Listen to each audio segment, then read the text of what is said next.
10 ao 16. Assim nos diz a palavra do Senhor.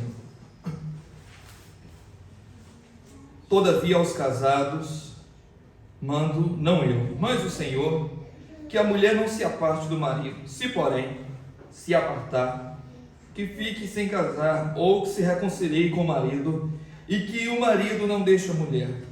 Mas os outros, digo eu, não o Senhor. Se algum irmão tem mulher descrente, e ela consente em habitar com ele, não a deixe. E se alguma mulher tem marido descrente, e ele consente em habitar com ela, não deixe.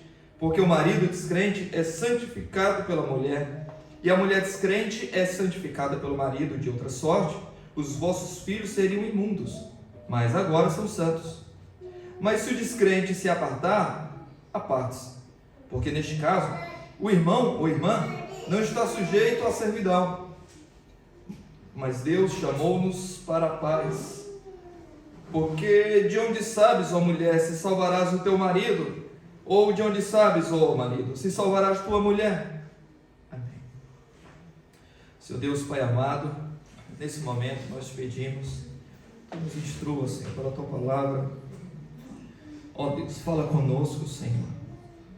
Que a tua palavra seja como uma espada ao nosso coração, que ela fira o nosso orgulho, Senhor, que ela também, Senhor, quebre todo tipo de resistência, de pecado que existe dentro de nós, que a tua palavra nos molde, Senhor, que ela machuque bastante o nosso ego, o nosso eu pecaminoso, e que, humilhados pelo poder do Espírito Santo, na tua palavra, Senhor, possamos ser arrastados e trazidos cativos até o trono de Cristo.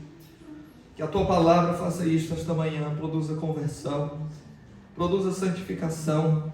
Que a tua palavra, Senhor, traga exortação, encorajamento. Ó Deus, não nos permita sair deste lugar sem a palavra vinda de tua parte, Senhor. Em nome de Jesus oramos. Amém. Os irmãos podem sentar.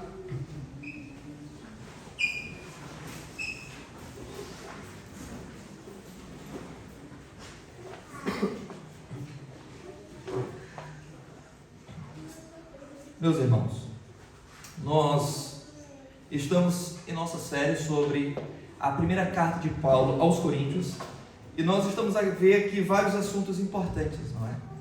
Não relacionados somente à igreja no geral, mas a nós. Por isso que o tema dessa série é 1 Coríntios para hoje.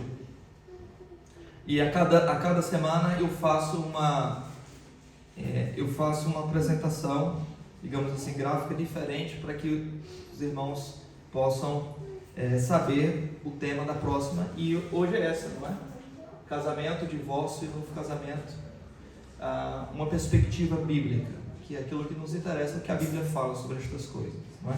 No nosso tempo, irmãos, de grande aumento do número de divórcios, não só lá fora, mas dentro da igreja, dentro do ambiente cristão, que por si só já é uma vergonha para nós, mas isso tem se tornado considerado como algo normal, como nenhum problema. A gente pode classificar isso como o pecado preferido da igreja. Meus irmãos, nós devemos entender o que a Bíblia fala sobre o que é o significado do casamento, sobre a seriedade do divórcio, como isso é desagradável aos olhos de Deus, mas também o que a Bíblia diz sobre o novo casamento. A Bíblia fala alguma coisa? E se fala, o que ela fala? Então, nós vamos ver sobre isso. Mas antes, é importante nós percebermos aqui o contexto em que esses versículos que foram lidos, o contexto em que eles estão inseridos, meus irmãos. Porque na passada semana nós vimos Paulo repreender, na verdade, e responder à igreja acerca de assuntos ligados à vida de solteiro e à vida de casado. No capítulo 7, Paulo ele traz aqui respostas que os coríntios tinham entregues a ele, respondendo sobre questões relacionadas a casamento, a relações dentro do casamento, vida de solteiro, celibato, essas coisas todas. E Paulo começa a responder isso, irmãos, tá? Enquanto Paulo responde isso, ele dá fundamento bíblico ele dá um indicativo e depois ele dá um imperativo. Ele diz o que é isto, o que Cristo fez, e depois ele diz o que ele exige de nós como uma resposta de gratidão, como obediência por gratidão. Então ele faz isso, não é? E na passada semana nós vimos que havia uma conversa no meio da igreja de que seria bom que o homem não tocasse, não se casasse. E Paulo disse, isso seria bom, mas por causa da imoralidade sexual é importante que cada um tenha o seu próprio cônjuge. Ou seja, o casamento, de acordo com Paulo aqui, diferentemente do que a Igreja Católica Romana diz, o casamento não é só para procriação. O casamento também, de acordo com Paulo aqui, é para refrear os impulsos que o próprio Deus deu ao homem e que devem acontecer normalmente naquele ambiente criado por Deus chamado de casamento. Tá? O casamento tem seu aspecto também de satisfação. E isto foi dado por Deus e é uma prevenção contra a imoralidade. Então o que Paulo diz é que se o homem não consegue, se a pessoa não consegue se conter, então ela deve se casar, tá? Depois, nós vimos também que Paulo trata acerca das obrigações do marido com a mulher e da esposa com o marido, tá? E Paulo diz que não devem um se privar do outro, a não ser por mútuo consentimento, os dois devem concordar e deve ser por um breve tempo, para que Satanás não tente um dos dois, tá? E Paulo diz que isso não é um mandamento, tá? Ou seja, ele não está impondo abstinência íntima dentro do casamento. O que ele está dizendo é que se por acaso isso acontecer, que seja por mútuo consentimento, por pouco tempo e com finalidade para oração. Depois ele diz que ele queria que todos os homens fossem como ele, ou seja, Paulo, ele era um celibatário, tá? No entanto, ele não impõe esse celibato como obrigatório, conforme já vos disse, como a igreja romana assim o faz para os seus oficiais, seus sacerdotes. Paulo diz, eu queria que as pessoas fossem como eu sou, ou seja, solteiro, servindo a Deus como solteiro. Aí ele diz, mas cada um tem de Deus seu próprio dom. O que ele está a dizer é que esse estado de celibato, tá? Ser solteiro para servir ao Senhor somente, isso foi dado por Deus, é um dom de Deus. Cada um tem de Deus o seu próprio dom, mas também ser casado é um dom, tá? Que na carta aos Coríntios nós vimos a expressão dom, carisma, não é? De onde vem a palavra carisma. Dom espiritual, Paulo está aplicando para o casamento, ou seja, dom espiritual no sentido do Novo Testamento é uma coisa muito mais ampla, até o casamento é chamado de dom espiritual, tá bem? Então depois que Paulo trabalha essas coisas todas, ele fala dos solteiros e viúvas, que seria bom se ficassem como ele repete isso. No entanto, versículo 9, ele encerra o assunto dizendo, mas se não podem conter-se, casem-se, porque é melhor casar do que abrasar-se, tá? Então, ele deixa isso muito claro, de que o celibato não é obrigatório e de que o casamento é importante, porque Deus criou o casamento para várias finalidades, inclusive refrear as paixões carnais. Depois disso, irmãos, ainda sobre esse assunto de casamento, ele agora apresenta, tá, esse assunto baseado nos versículos que acabamos de ler. Ele diz, todavia aos casados mando, não eu, mas o Senhor. A partir daí, ele vai levemente desenvolver outro assunto, mas relacionado ao anterior, tá? E ele vai falar sobre casados, sobre o casamento, sobre o divórcio, sobre o abandono de um dos cônjuges e sobre uma implicação também para o novo casamento aqui. Mas antes de nós entendermos isso, nós temos que perceber o significado do que ele disse nesses versículos aqui, levantando duas perguntas. Se nós queremos entender o que o texto diz, nós devemos fazer perguntas para o texto. É assim que nós lemos a Bíblia, tá bem, irmãos? Devemos fazer pergunta como se Paulo estivesse aqui. Então, se Paulo estivesse conosco aqui, deveríamos fazer duas perguntas a ele para entender o que ele quis escrever aqui. A primeira pergunta seria, Paulo, é pecado me divorciar do meu cônjuge? É uma pergunta composta, tá? São duas perguntas em uma só. E se eu decidir me separar, posso me casar novamente? Primeira pergunta é essa, pergunta dupla. Ele vai responder essa pergunta no versículo 10 e 11. E a segunda pergunta é, que vai do versículo 12 até o 16. Segunda pergunta: Paulo, posso me separar do meu cônjuge descrente a fim de servir melhor a Deus? Ele vai responder essa pergunta, tá? Do versículo 12 até o versículo 16. Primeira pergunta: é pecado me divorciar do meu cônjuge? E se eu me decidir separar, posso me casar novamente? E a segunda pergunta: posso me separar do meu cônjuge que é descrente, a fim de que eu possa servir melhor ao Senhor? Certo? São duas perguntas aqui, e os versículos 10 a 16 respondem estas duas perguntas, tá bom? E em primeiro lugar, a resposta para a primeira pergunta é um sonoro não, tá? É pecado me divorciar, eu posso decidir me separar para me casar novamente? Primeira pergunta. E a resposta é não. Versículo 10 ao versículo 11. Todavia aos casados mando, não eu, mas o Senhor, que a mulher, se não a parte do marido. E a parte B do versículo 11, e que o marido não deixe a mulher. Então, para a primeira pergunta, a resposta é não. Tá? Posso me separar para me casar novamente? Paulo diz não. Tá? Vamos ver melhor isto. Aqui, irmãos, existe uma declaração de Paulo, para a gente compreender bem, em que ele faz eco ao que o Senhor Jesus falou anteriormente. Porque, observe, ele inicia assim: todavia aos casados ordeno, não eu, mas o Senhor. O que Paulo estava querendo dizer por isto? Aos casados, não sou eu que ordeno, quer dizer, eu ordeno, mas não eu, o Senhor. O Senhor aí, ele está falando de Jesus, o Senhor Jesus. Ele não, o que ele está fazendo aqui é fundamentando o seu ensino com base no que o Senhor Jesus falou antes.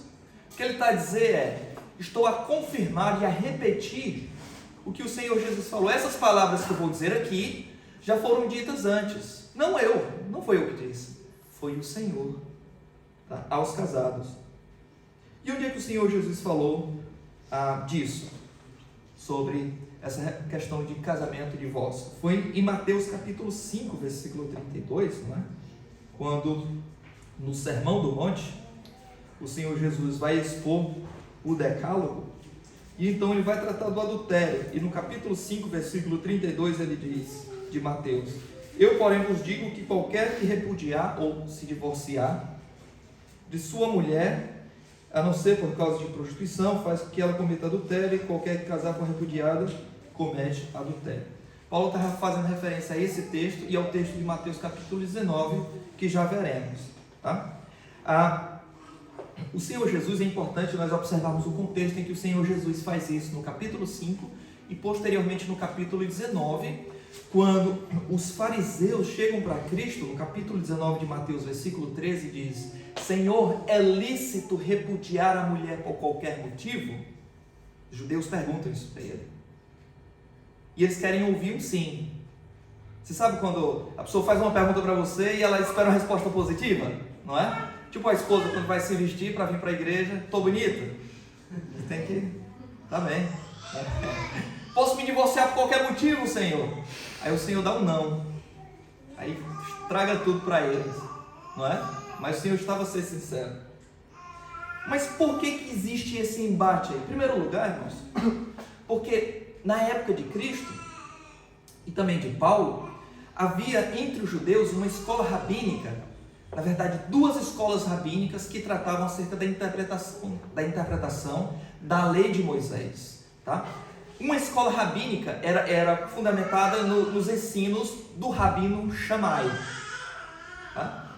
E a outra era do rabino Hillel. O rabino Shammai, ele era aquele que gostava de endurecer a interpretação da lei, tá? Divórcio de nenhuma maneira, nunca, e aconteça o que acontecer, para sempre e pronto. Não importa o que a mulher está a passar, o que o homem está a passar, não quero saber. Então o rabino Shammai, ele tinha essa visão. E o rabino Hillel já era o contrário. Era assim, era baseado exatamente nesse ensino do rabino Hillel, em que os judeus, os fariseus, chegavam para Jesus e perguntando: posso me divorciar por qualquer motivo? Porque muito provavelmente eles eram dessa escola rabínica. Hillel, ou seja, qualquer motivo, eles tinham aprendido desse rabino que eles poderiam se divorciar, tá certo? Então, para eles, se o marido tivesse uma queixa qualquer da mulher, não gostasse de qualquer coisa, mulher queimou o arroz, divorcia. Tá? Era complicado, irmãos, ali. Tá?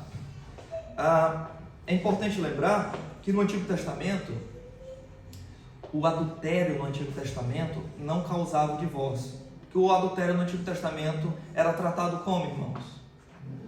Era apedrejamento, não é? Então, depois que ela estava morta por apedrejamento, ou ele, ou o adúltero, mediante testemunhas, então você tinha um viúvo, ou uma viúva ali. E agora, já que tem um viúvo, tá?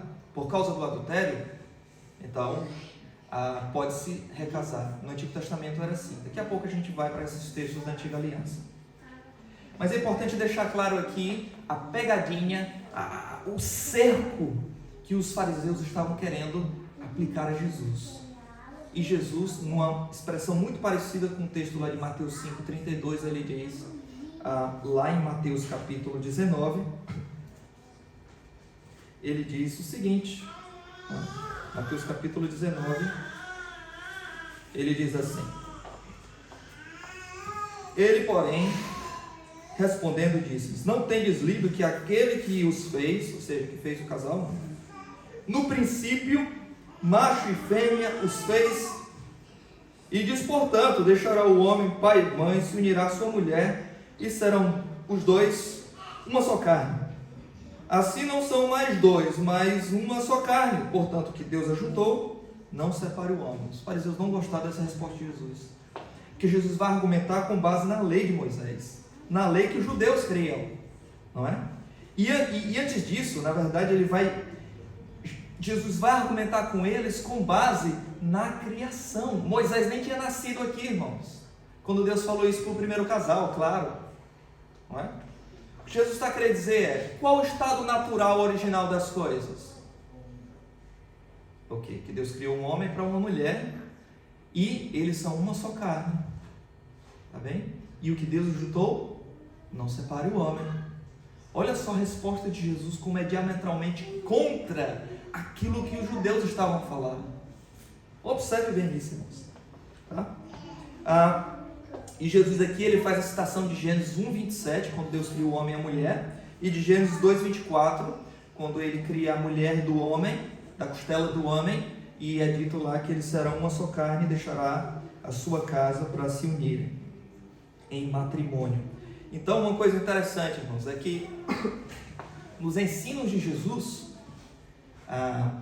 nos ensinos do Novo Testamento, irmãos, para a gente entender corretamente a visão de casamento, a visão do papel do homem no lar, na igreja, na sociedade, o papel da mulher na igreja, no lar, na sociedade, criação de filhos, trabalho, maternidade, tudo. Irmãos, vocês têm que perceber bem os 3 primeiros capítulos da Bíblia. Ali está o miolo, no qual todas as coisas são desenvolvidas.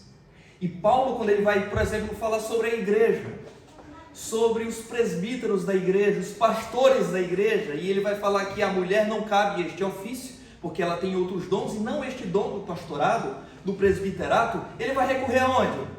A Gênesis.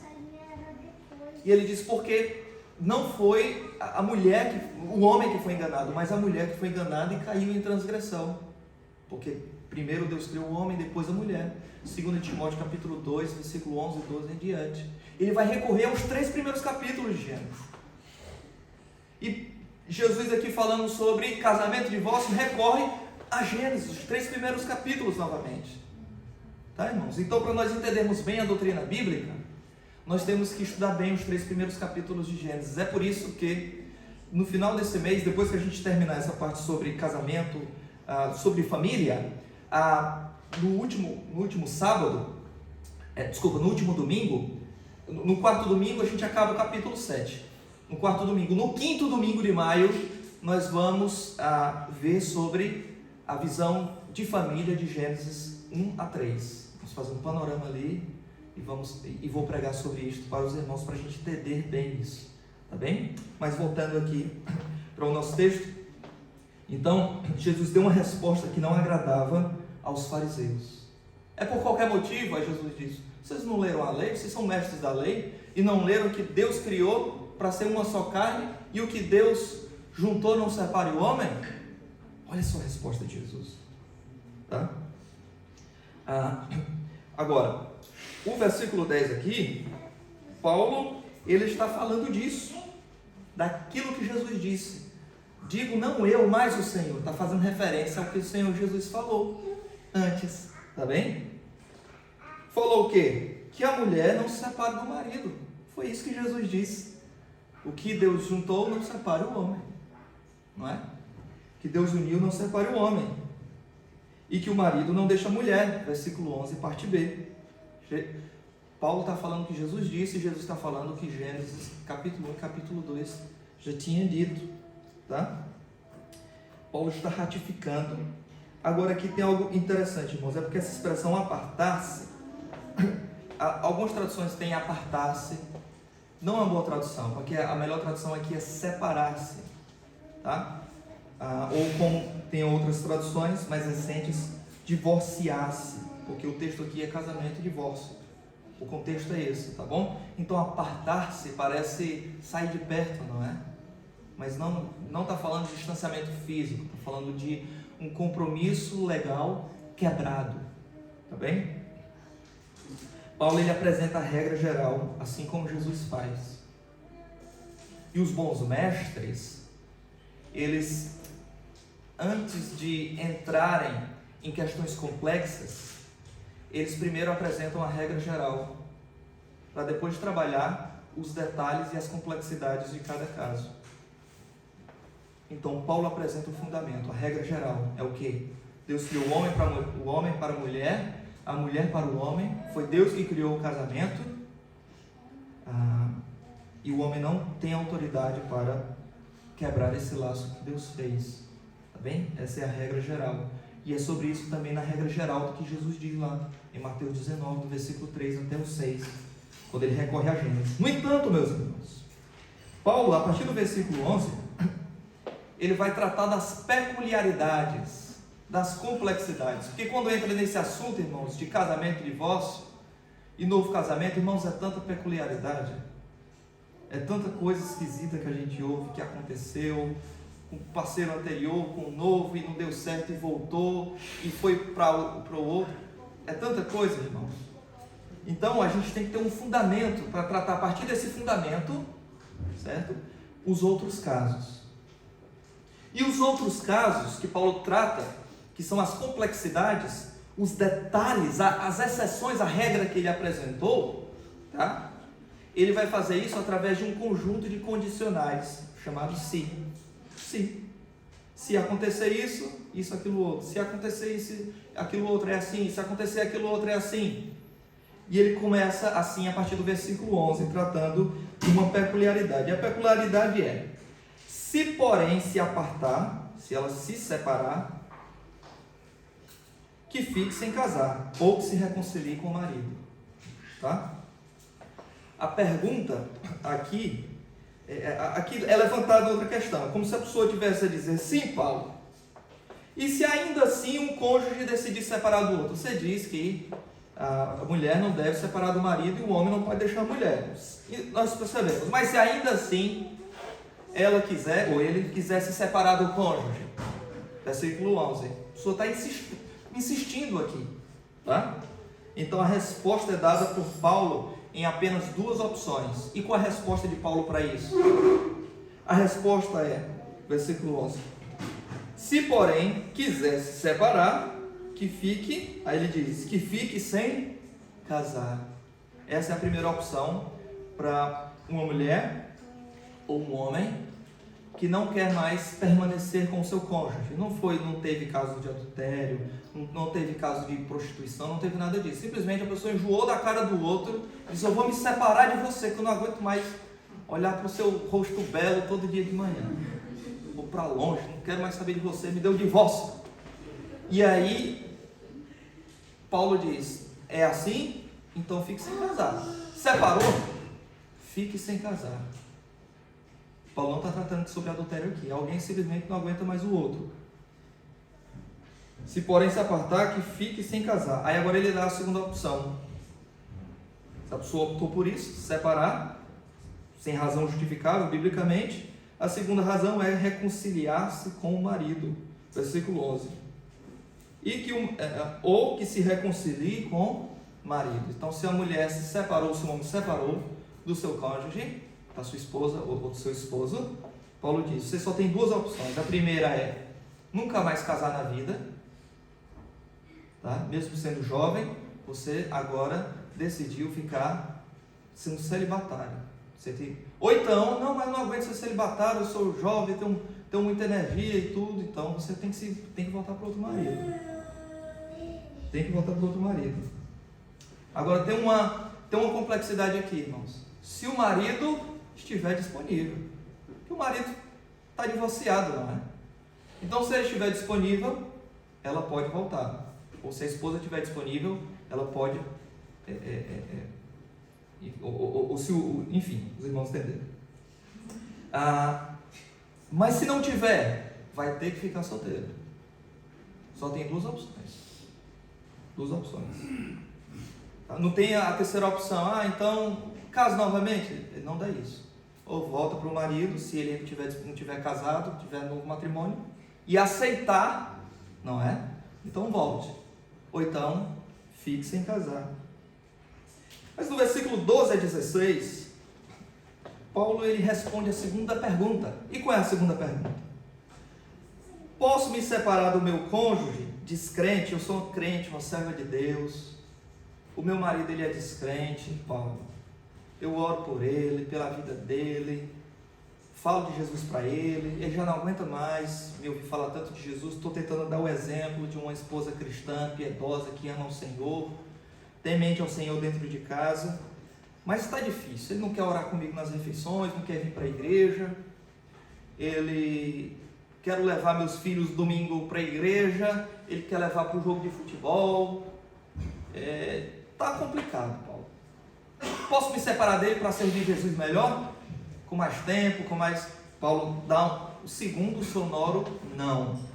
Não. O crente casado não deve se separar de seu cônjuge descrente, mesmo nesta situação. Só porque ele é descrente. Não pode. Versículo 12. Mas aos outros digo eu, não o Senhor. Se algum irmão tem mulher descrente e ela consente em habitar com ele, não a deixe. Não a deixe. Uma breve explicação sobre o que ele diz na parte A do versículo 2. Mas aos outros digo eu, não o Senhor. O que ele quer dizer agora? Digo eu, não o Senhor. Paulo, o apóstolo inspirado pelo Espírito Santo aqui, ele não está, irmãos, se contrapondo com a autoridade de Cristo. Jesus diz uma coisa, agora eu digo outra. Não, ele não está a fazer isso. O que o apóstolo inspirado pelo Espírito Santo aqui escreveu para nós, sendo usado por Deus na Escritura Sagrada, é o seguinte: Jesus, lá em Mateus 19 e em Mateus capítulo 5, versículo 32, ele não falou sobre casos de abandono. Falou sobre caso de abandono? Não falou. Ele falou sobre carta de divórcio. Só que o caso de abandono aqui é de um crente que foi abandonado por um descrente. Isso não acontecia como em Israel, irmãos. Em Israel, os judeus casavam-se entre si, não é? Aliás, a própria lei mosaica previa isso. Então Paulo está a lidar com uma situação aqui diferente da que Jesus falou. E ele, inspirado pelo Espírito Santo, ele traz uma revelação adicional, complementar, para uma situação diferente daquela que o Senhor Jesus tratou lá em Mateus 19. Estão para você ver aqui comigo? Então, meus irmãos, é isso que significa. Mas aos outros digo eu, ou seja, agora eu vou trazer um ensinamento que o Senhor Jesus não tinha tratado lá em Mateus 19, que é um ensinamento diferente. Digo eu, não o Senhor Jesus, que se algum irmão tem mulher descrente e ela consiste em habitar com ele, não a deixe. Aí agora ele vai explicar, agora ele vai apresentar a primeira condicionante para os outros. Tá? E a primeira condicionante é que se uma mulher descrente, se um irmão tem uma mulher descrente e ainda assim ela quer continuar morando com ele, casada com ele, Paulo diz, não separe.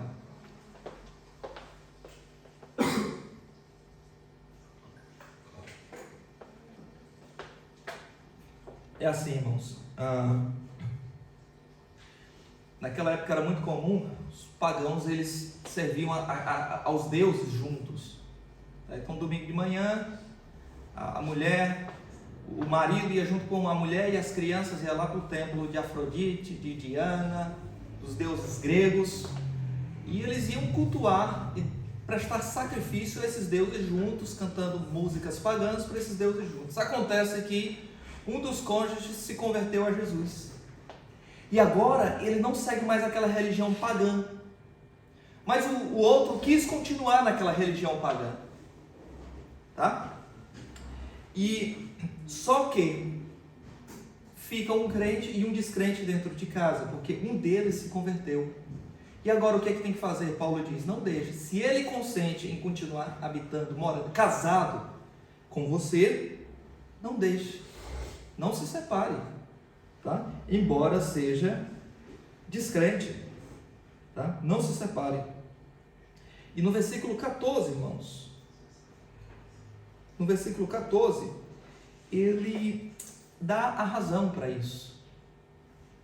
A razão para a indissolubilidade do casamento, até mesmo entre um crente e um descrente. Por que não deve separar um crente de um descrente, se o descrente consentir em continuar casado com o crente?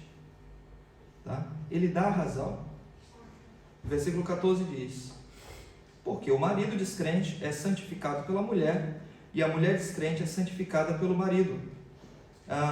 De outra sorte, os vossos filhos seriam impuros, mas agora são santos. Coisa muito interessante, irmãos. O apóstolo Paulo é que quando ele vai dizer o que uma coisa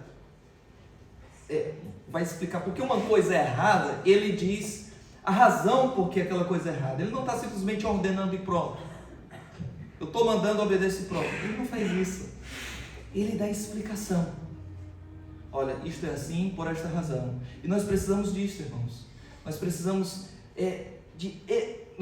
da razão da nossa fé. Nós precisamos ser instruídos na lei de Deus, não para a obediência cega ou obediência ignorante. A nossa ignorância não glorifica a Deus, tá, irmãos? Não glorifica a Deus. Culto deve ter instrução da palavra do Senhor. Edificação, instrução da palavra do Senhor, ensino da palavra do Senhor. E é isso que Paulo está fazendo aqui. Tá? A gente vai para a igreja, a gente adora o Senhor, canta hinos maravilhosos, nos emocionamos, oramos ao Senhor, coração quebrantado, nos emocionamos diante dele, mas a edificação ela passa pelo crivo da mente também. Tá? Paulo, depois que diz que a mulher não deve deixar o marido e o marido não deve deixar a mulher porque um dos dois é descrente, Paulo agora diz por quê que eles não devem fazer isso. Tá? Não devem se divorciar.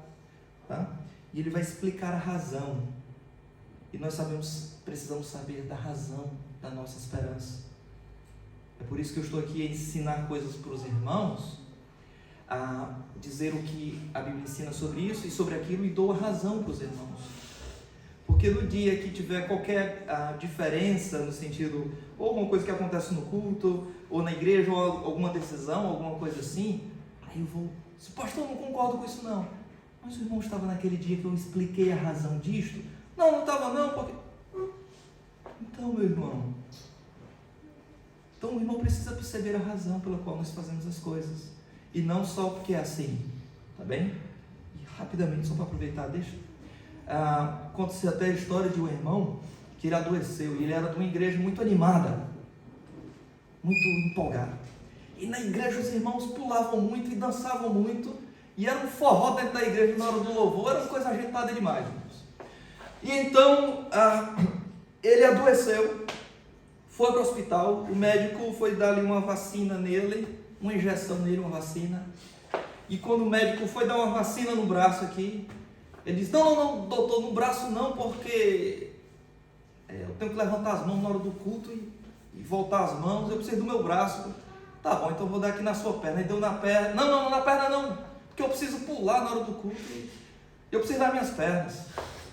Mas, rapaz, eu preciso da vacina em algum lugar que você não usa, né? Então dê aqui na cabeça. Olha aqui na cabeça.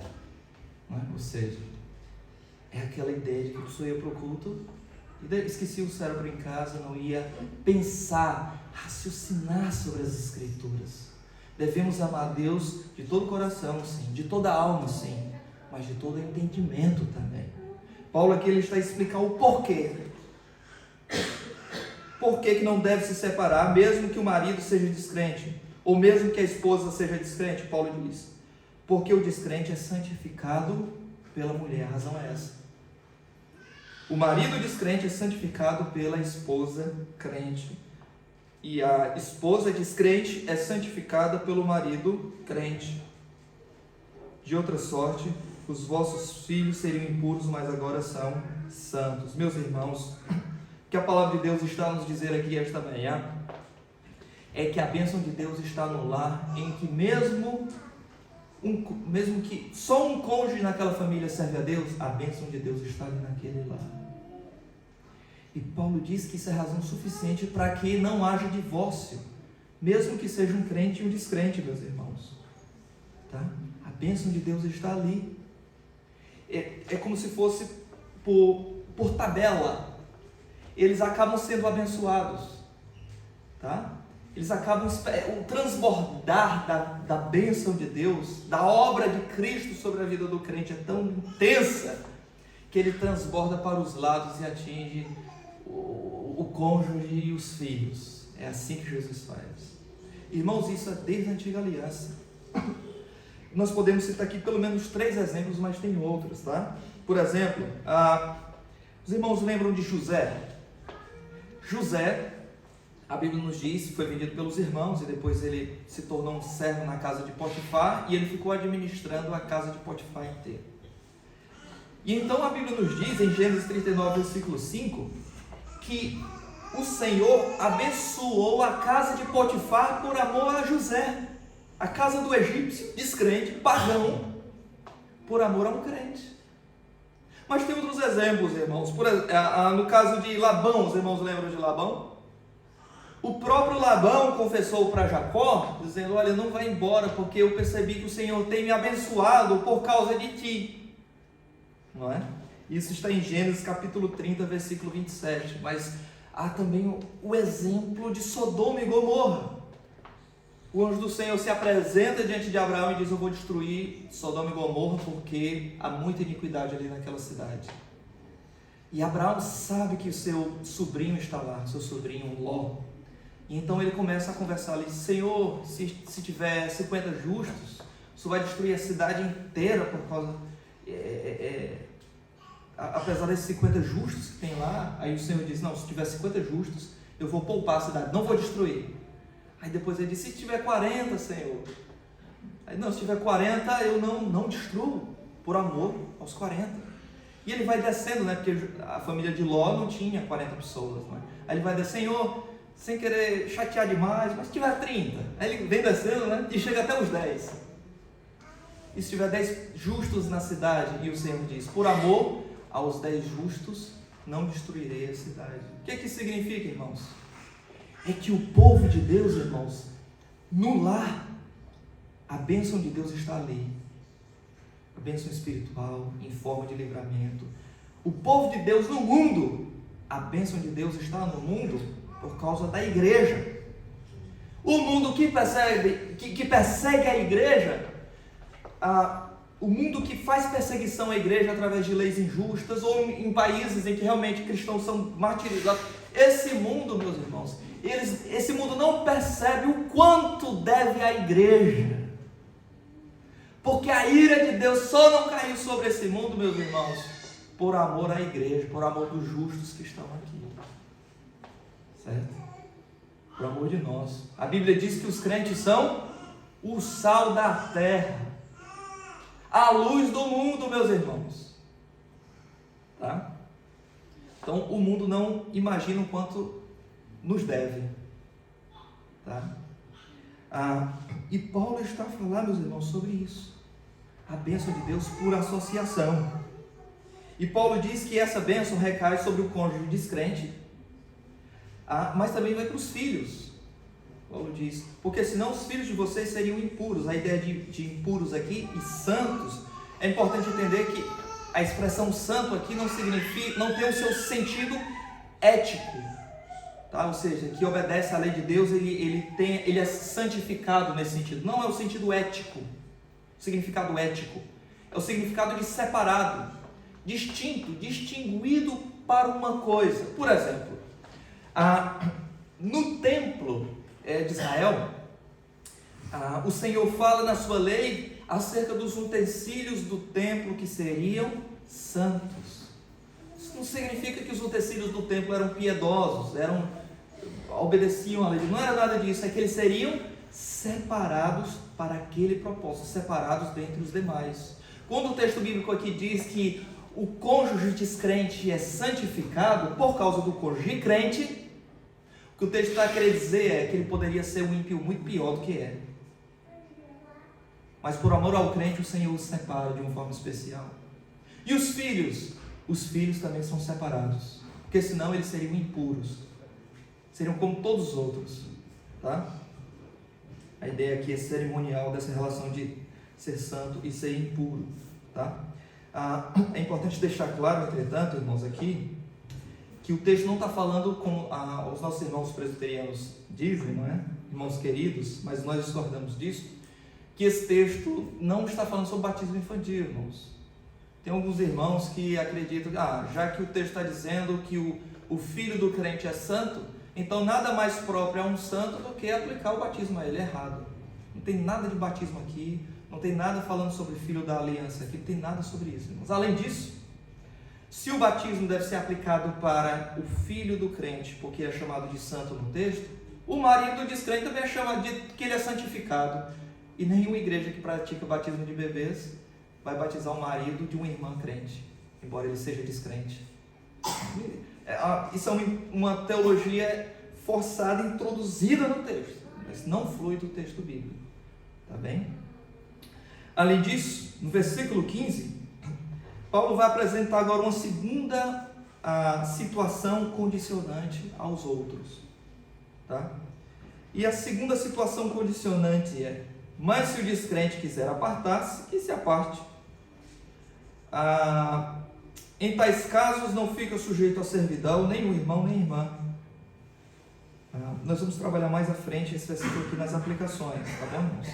Mas basicamente o que a palavra de Deus está nos dizer é: se ainda assim ele quiser se apartar, porque agora tem um crente dentro da casa e ele não aguenta conviver com o crente. Isso é o caso de muitas famílias hoje, não é, irmãos?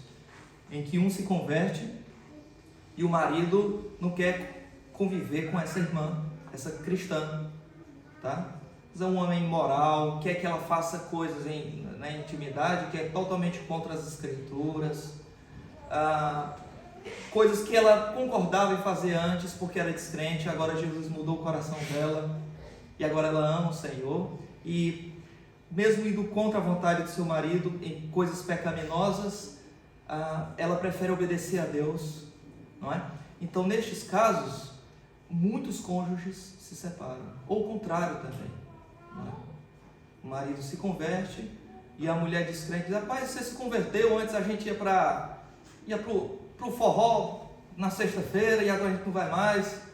A gente beber junto, a gente ficava embriagado com os amigos e agora a gente não fica mais. No caso aqui eram pagãos, não é? Eram pagãos. Antes de manhã a gente levantava cedo, ia para o templo da deusa Afrodite. Agora você segue esse Deus cristão aí. Não pode fazer prostituição cultual mais no templo, não pode oferecer animais derramando o sangue deles, a gente não pode adorar mais a 100 100, 200 deuses ao mesmo tempo, não pode fazer mais nada disso. Você agora só segue esse Jesus e lê essa Bíblia aí, não quer saber de mais nada.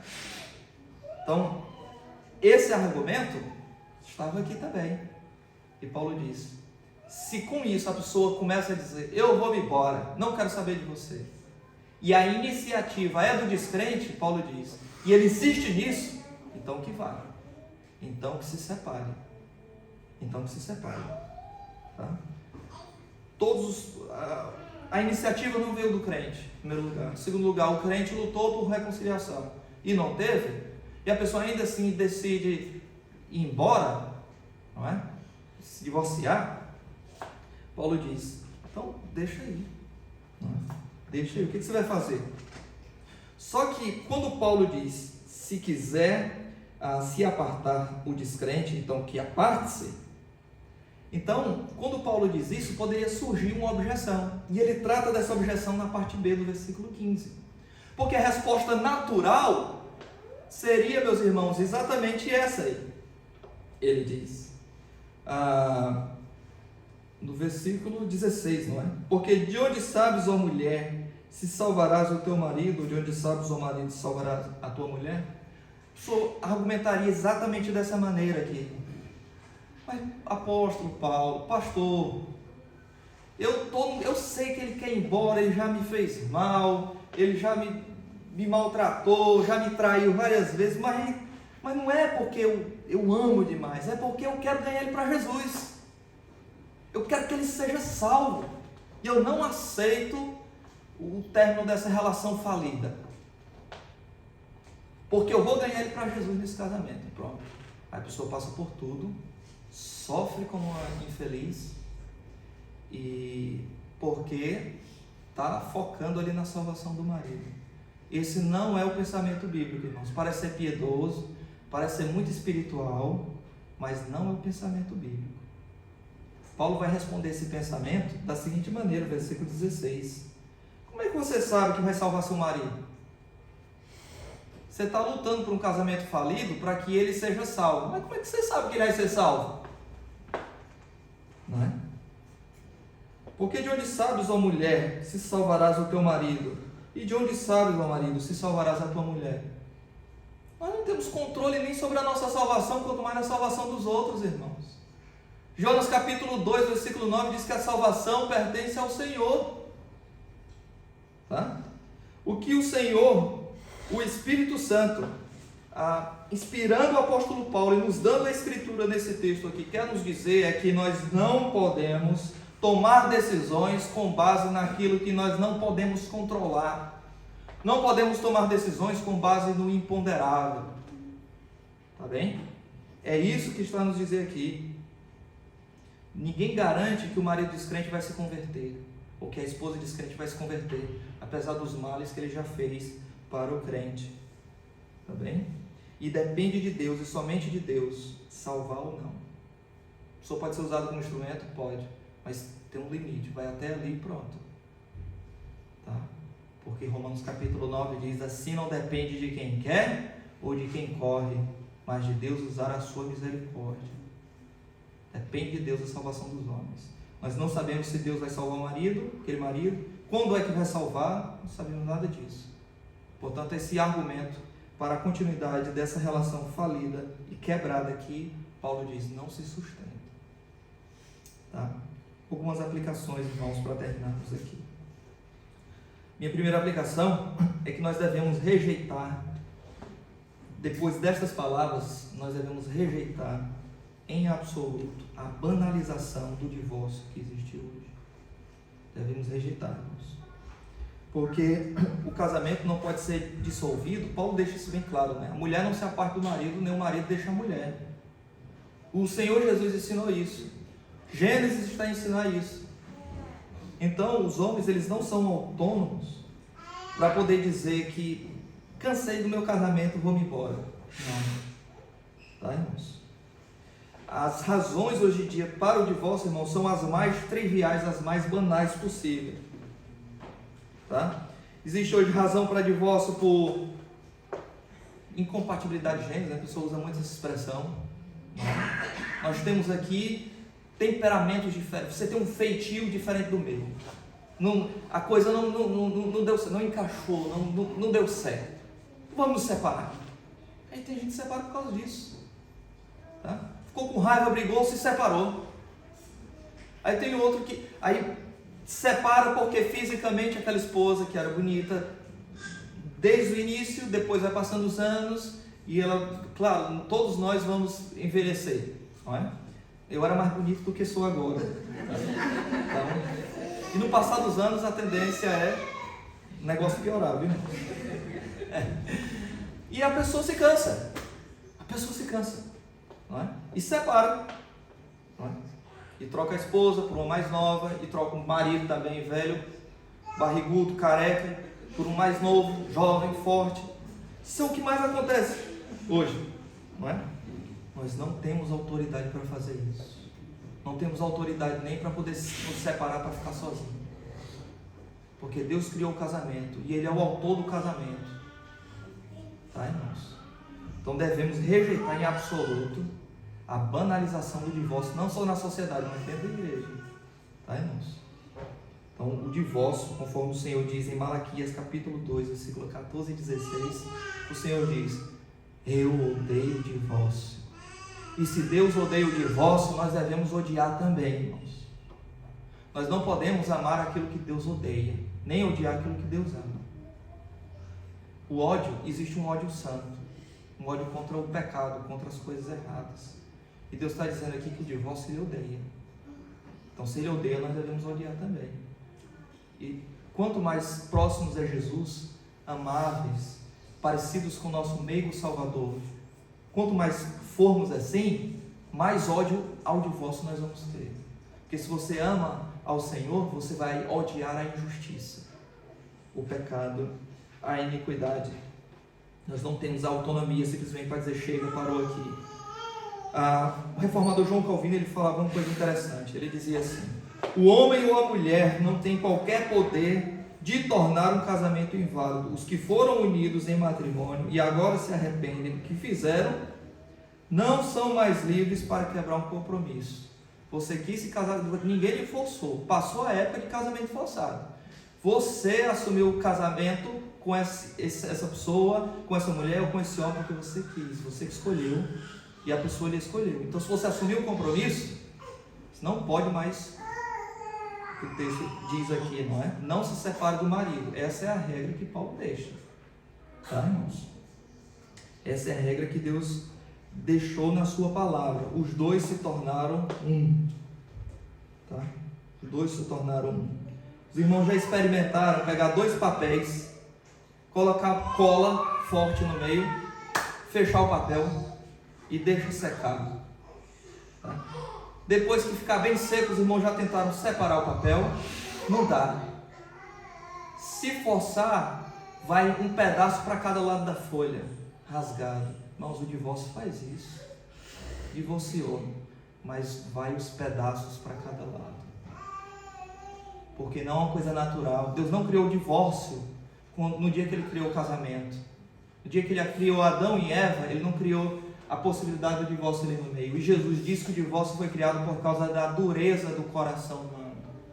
Não da dureza de quem foi o adúltero nesse caso, não é? Que está errado. Tá? Que está errado. Mas é da dureza também daquele que não consegue perdoar o adultério. Tá? E é difícil perdoar quando alguém erra conosco. E então há o divórcio, que a Bíblia prevê isso para casos de adultério. Mas daqui a pouco eu vou falar sobre isso.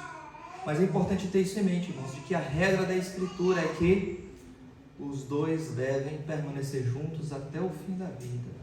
A regra da Bíblia é essa. Tá?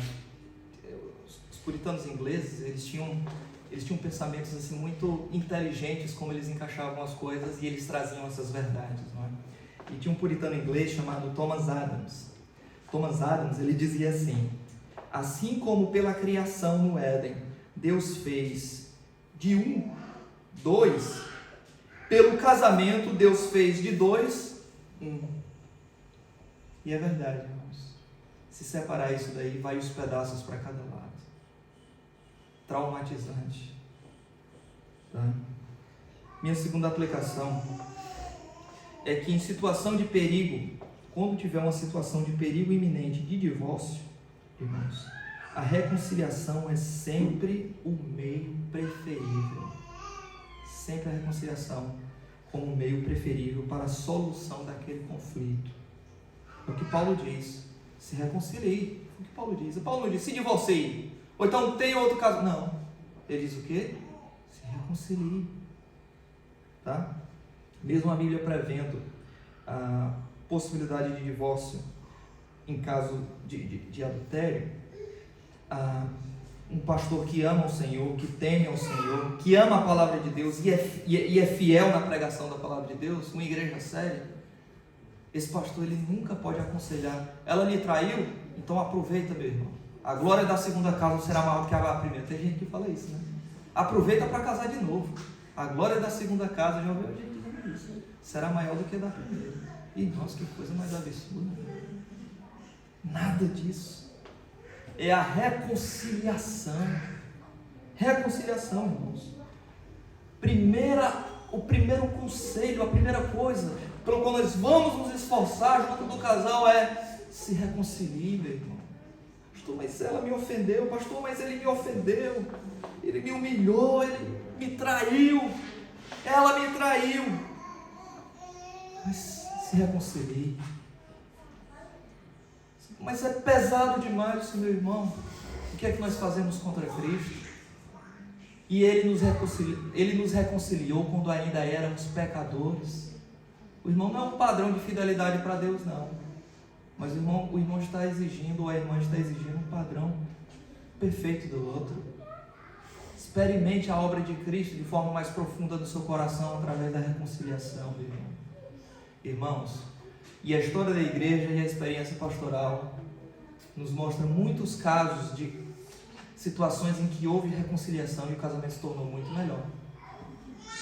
Não porque o pecado é necessário para que o casamento se torne melhor, porque fica a ferida e uma ferida profunda, irmão. Tá? Mas porque Deus ele é gracioso e Ele, da miséria, Ele traz restauração. Ele não vai apagar a memória de pessoas que passaram por situações trágicas dentro do matrimônio. Não vai apagar a memória, não vai dar uma amnésia santa. Ele não vai fazer isso. Mas Ele vai trazer tal cura, tal restauração, irmãos, que nós vamos ver, Senhor, só pode ter sido o Senhor a trabalhar na minha vida, no meu casamento. Tá? Assim, meus irmãos, numa situação de perigo iminente de divórcio, tá? Procure ajuda. Procure um pastor, um irmão maduro. Fale, pastor, me ajude, está passando por uma situação na minha mente ou na mente da minha esposa, me ajude, por favor. E nós vamos ajudá-lo, se for possível, tá? Segundo a palavra de Deus. Meus irmãos, o divórcio ele é traumático, porque é um sendo esfacelado através do divórcio. De dois, o Senhor fez um, e essa pessoa está sendo esfacelada por uma coisa chamada de divórcio. Mas é um desgaste cotidiano. E a palavra divórcio, e o divórcio não pode ser o primeiro pensamento em momentos assim. E deve ser uma daquelas palavras impronunciáveis na boca do crente, irmãos. Deve ser. Eu sei que nem sempre isso é realidade, mas isto é o que a palavra de Deus ensina. Tá, irmãos? O homem é um só com a mulher é um só com o homem. Uma só com o homem. E Efésios capítulo 5, meus irmãos, quando Paulo vai apresentar a relação entre o marido e a mulher, entre a esposa e o marido, como sendo aquela entre Cristo e a igreja, Paulo no capítulo 5 ele diz uma coisa interessante sobre o relacionamento entre Cristo e a sua noiva. Ele diz: ninguém jamais odiou o seu próprio corpo, mas cuida dele com tal amor, tal como Cristo cuida de seu corpo, a igreja, a sua noiva. Como é que Cristo é o cabeça da igreja? Tá? Efésios capítulo 11, 1 Coríntios capítulo 11 diz que o homem é o cabeça da mulher e a mulher é o corpo do homem. Vamos deixar a coisa aqui mais clara. Você imagina alguém, você teria coragem de pegar uma faca e começar a rasgar seu corpo todo, esvair sangue para todo lado, até ficar a pele toda rasgada, mutilada? Você teria coragem de fazer isso em sã consciência? Não. Você não faria isso com o seu corpo. E a mulher teria coragem de pegar a cabeça e bater contra a parede, bater até amassar todo o crânio e ficar uma desgraça toda com o cérebro para fora? Teria coragem de fazer uma coisa bizarra dessa? Não, em sã consciência não, só se fosse louco. Ou um louco que faria isso com o seu corpo. Pois é exatamente isso que nós fazemos, irmãos. Quando nós fazemos mal ao nosso cônjuge e colocamos numa situação de casamento a possibilidade de divórcio, nós estamos como se fosse batendo contra a parede, dizendo: Senhor, eu não aceito essa cabeça que o Senhor pôs sobre mim, eu odeio essa cabeça, e eu vou destruir essa cabeça, porque o Senhor não sabe fazer as coisas, e me deu este homem, ou me deu esta mulher. E o homem faz a mesma coisa, esfacelando o seu corpo inteiro, autoflagelo, quando ele humilha, denigre, trai, maltrata, espanca a esposa. Está fazendo mal não é só o outro, é a si próprio. Porque é uma só carne. Uma só carne. Tá? Devemos ter isso em mente no nosso tratamento com o cônjuge. Matthew Henry, o outro puritano, ele dizia uma coisa interessante. Nessas analogias que eu vos expliquei, ele dizia que os filhos do homem são pedaços dele, mas a esposa é ele próprio. Uma só carne. Sempre tendo isso em mente, irmãos, nós vamos evitar muitos perigos. Além disso, meus irmãos, minha terceira aplicação é que a Bíblia não ensina em nenhum lugar que o casamento de um crente com um descrente pode ser feito na esperança de mudança ou conversão posterior. A Bíblia não ensina isso. Isso é a coisa que a gente mais ouve, não é? Namorada está apaixonada, o rapaz também está apaixonado. Pastor, os pais são crentes, ou ela vai para a igreja, educada, fez faculdade, formada na universidade, tem mestrado, trabalhadora, um bom status social, educada, carinhosa, querida. Pastor, falta tudo, só falta ser crente. Falta o principal, meu irmão. Falta o principal. Se ela não tiver nada disso e for uma crente no Senhor, é o suficiente. É o suficiente, tá? Mas, não, pastor, mas eu conheço, a minha irmã se casou com um marido descrente, anos depois ela foi para a igreja.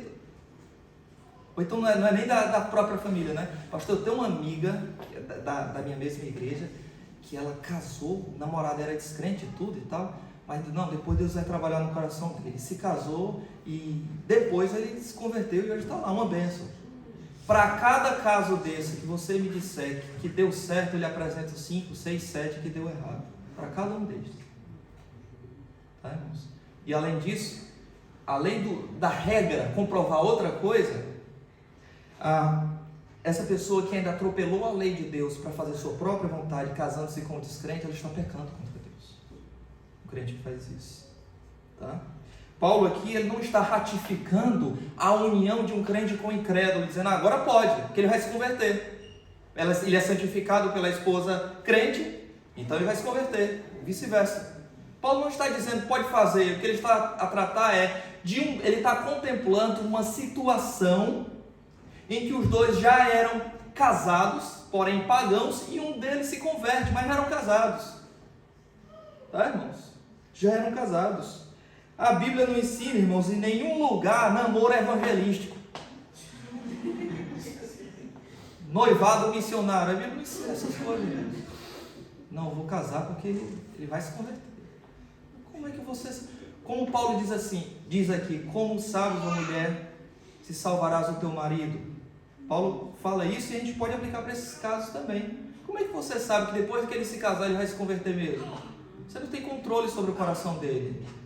Não é você que dá o arrependimento para ele, não é você que dá a fé para ele. Um novo coração não é você que dá para ele, é o Senhor. Então, meus irmãos, essas conversas, elas negligenciam absolutamente o ensinamento bíblico. Quando Paulo, de forma muito clara, em 2 Coríntios 6, versículo 14 e 18, ele deixou muito claro: não vos ponhais em julgo desigual com os incrédulos. Porque que comunhão há os crentes com Belial? Olha só como é que ele trata o descrente, filho de Belial, filho do demônio. A gente tem um meio, né? Não, ele tem tudo, é uma benção, só falta ser crente. Ele está ali no meio, é meio crente, né? O problema é que o meio crente vai reprovar o inferno inteiro. Não o meio inferno, o meio céu. Não existe. É luz e trevas, irmãos. E a igreja não está fiada, fundamentada nas escrituras, quando ela abençoa a união de um crente com um incrédulo, de um irmão que se casa com uma descrente, ou de uma irmã que se casa com um descrente. A igreja não pode pôr a sua mão ali abençoando isso, certo? Porque é uma união contra as escrituras, tá bem? Contra as escrituras. E a minha última aplicação, meus irmãos, é que, no entanto, agora falando sobre a importância do casamento, a perenidade do casamento, a indissolubilidade do casamento, aquela regra que Paulo pôs, é importante lembrar que ele pôs também complexidades, detalhes e pontos peculiares aqui. Por quê, irmãos? Porque a vida ética do cristão não é preto no branco. Seria bom se fosse, não é? Paz, assim, aqui assim, pronto, resolvido, e está resolvido. E às vezes alguns irmãos chegam para nós, pastor, pode fazer isso? Se eu disser sim, ele faz e dá errado, a culpa não é dele que fez, a culpa é do pastor que, não é? Porque nós somos acostumados a trabalhar sempre com preto no branco. 1 mais 1 é igual a 2. Irmãos, biblicamente, existem complexidades éticas dificílimas. Existe uma camada cinzenta, muitas vezes, em decisões éticas. Tá? E essa é uma das situações. Por isso que Paulo diz, se porém quiser se apartar, se porém, os irmãos percebem isso, as complexidades, ele tratou de uma regra e agora vai tratar das peculiaridades, das complexidades, tá, meus irmãos? Por que eu estou a dizer isto? É porque a minha quarta aplicação é que há momentos em que o divórcio é a forma menos problemática, menos trágica para o término de uma relação, tá? Às vezes não tem outro jeito, meus irmãos. Vai ter que passar por essa dor mesmo, tá? Mas tem muita gente que discorda disso daqui, inclusive alguns pastores que eu amo, na posição majoritária que eles defendem, né? Mas alguns pastores como John Piper e o pastor Paulo Júnior, são servos de Deus que eu amo demais, a Marcos Granconato também, servo de Deus, que defende isso, que a mulher não pode se separar de jeito nenhum, o homem não pode se separar de jeito nenhum. O contexto que vier, segura aí. O problema é teu. Não pode. Mas, meus irmãos, a Bíblia apresenta a possibilidade de divórcio, sim. Não é a melhor das hipóteses, não é a primeira e não é a mais aconselhável. Mas, como Jesus diz, por causa da dureza do coração do homem, Moisés falou sobre a carta de divórcio, por causa da dureza do coração do homem. Tá?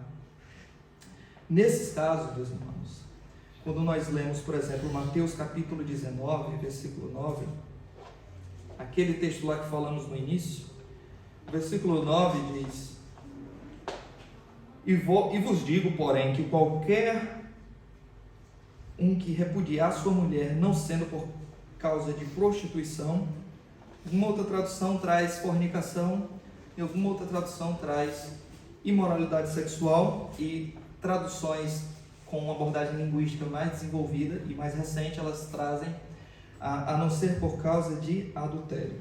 E casar com outra comete adultério.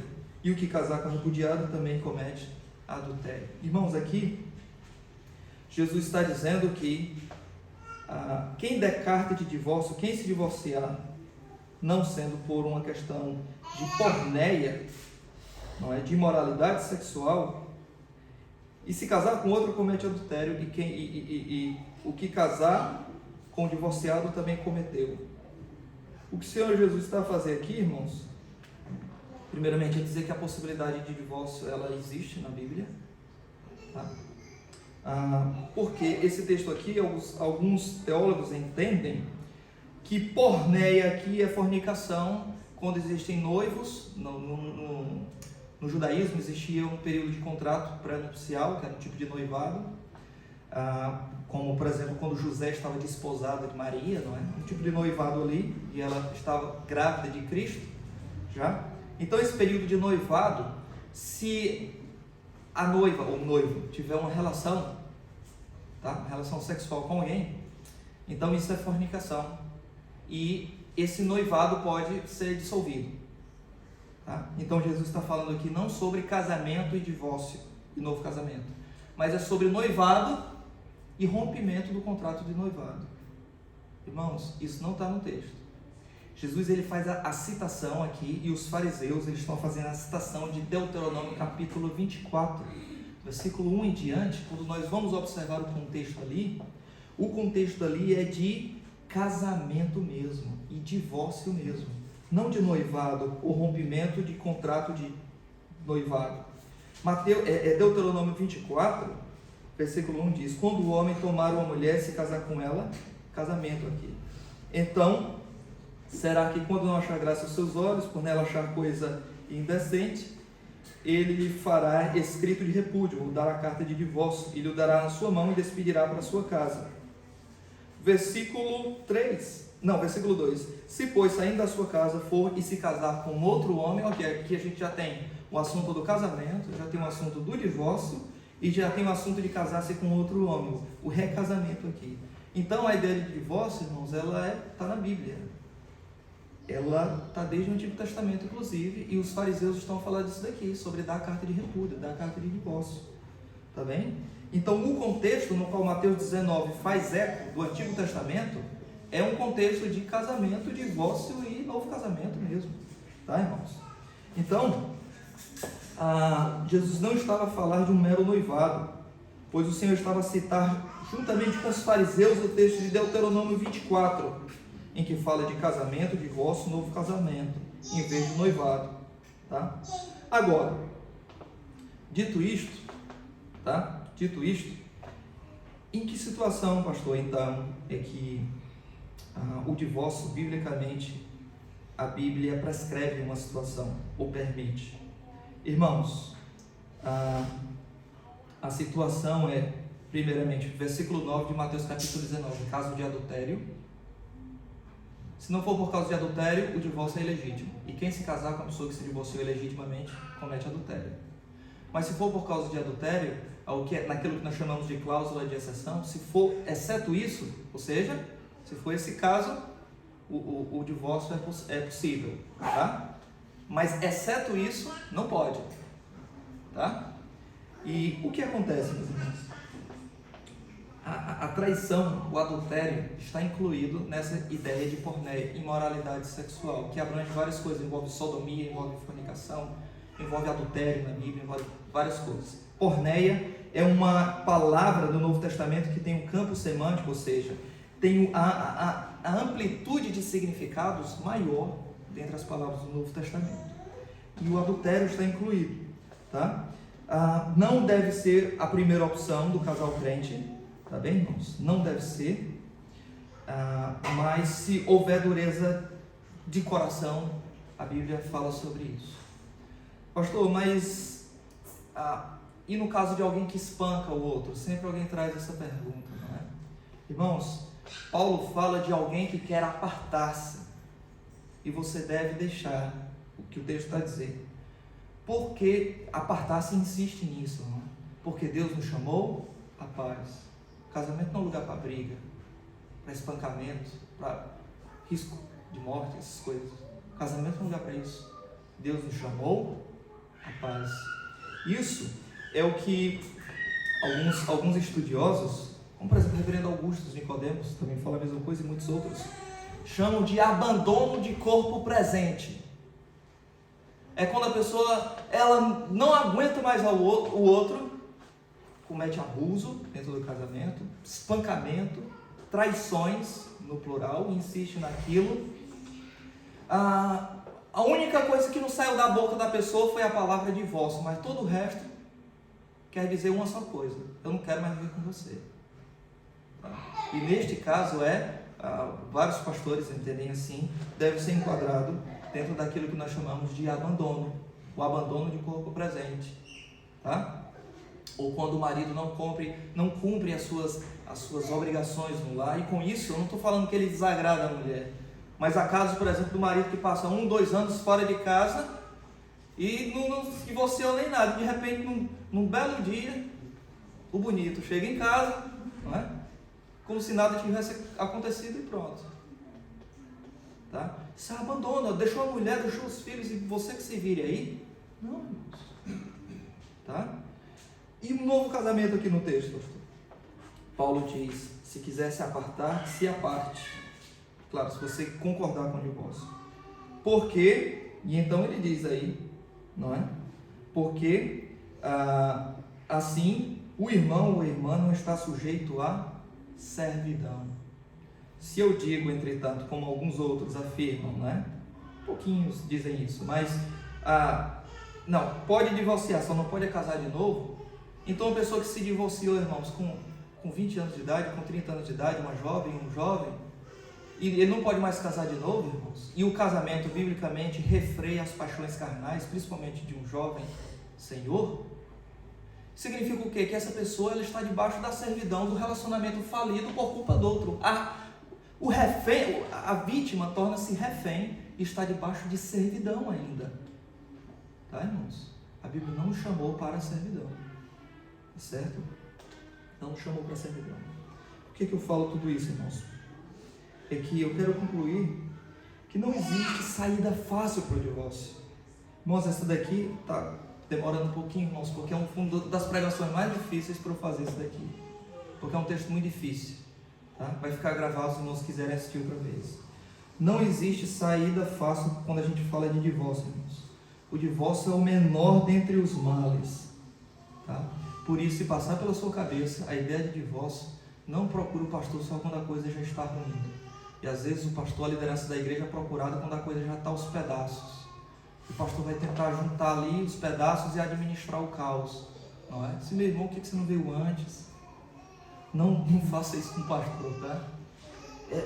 Primeiro pensamento ou coisa assim, já procure a liderança da igreja, vamos ajudar, vamos aconselhar você, vamos estar com você, vamos chorar com você, mas até lá previna-se, leia a sua Bíblia, faça o seu culto doméstico, traga a sua família para a igreja de forma mais frequente, de forma mais assídua, proteja seu lar, porque Satanás tem muito apego por lares destroçados, porque ali em lares destroçados você não garante os crentes do futuro, você tem futuros filhos traumatizados, você tem esposas depressivas, maridos depressivos, você tem Satanás agindo no meio do lar, quando esse lar não está sendo protegido, tá?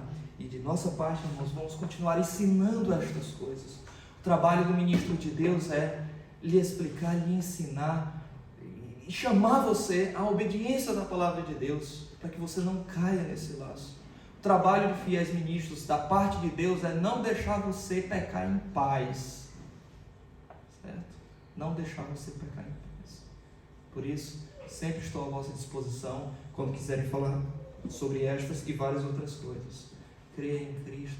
Só Cristo pode trazer, mediante a sua obra, restauração para o coração destroçado, restauração para relacionamentos frustrados anteriormente. A obra de Cristo, irmãos, lava e purifica de todo esse pecado e faz um crente novinho em folha.